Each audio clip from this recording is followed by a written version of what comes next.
Okay, so I got a bowling ball, 5 kilograms, backspin of 10 radians per second, forward velocity of 5 meters per second. I want to find the time it takes to stop spinning and the velocity at that instant, knowing kinetic friction is shown. So, got our ball like so, right?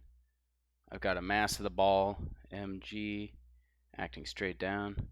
Got a normal force acting like so, and then friction force should be to the left. As this is moving to the right with some backspin, my friction force heads in that direction like so. Now, again, I'm trying to find what's going on with the angular velocity, linear velocity at a specific time. So I'm going to use impulse and momentum on this sort of thing. So we'll start with the linear momentum that we're familiar with, which is going to be mv1 plus the sum of all of the FDT equals mv2.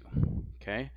Now mv1 is going to be 5 times 5.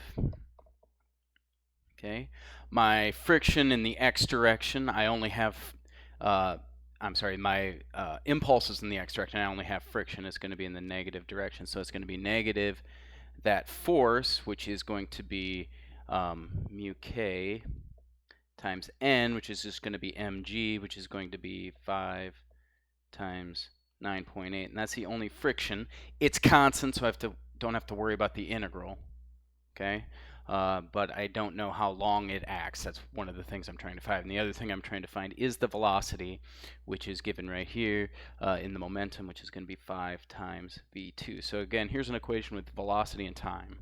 Okay, now we're going to do the same thing with the angular momentum.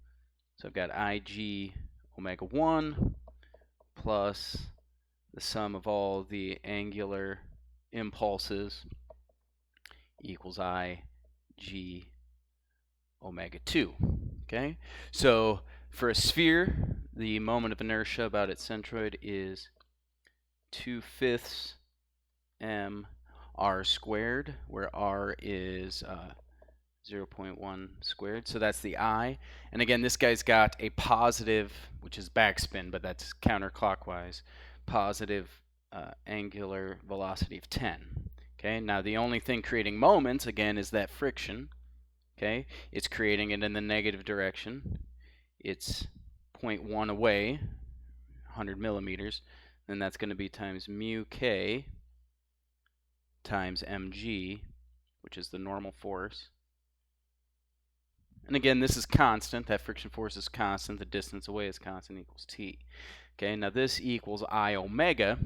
Omega is going to be 0 because, again, I want to try and find the time that it stops spinning. So this final angular momentum is 0. So that time then becomes, when I solve for this, 0.51 seconds. And then plugging that time into the first equation, I can find that the velocity at this point is 4.6 meters per second.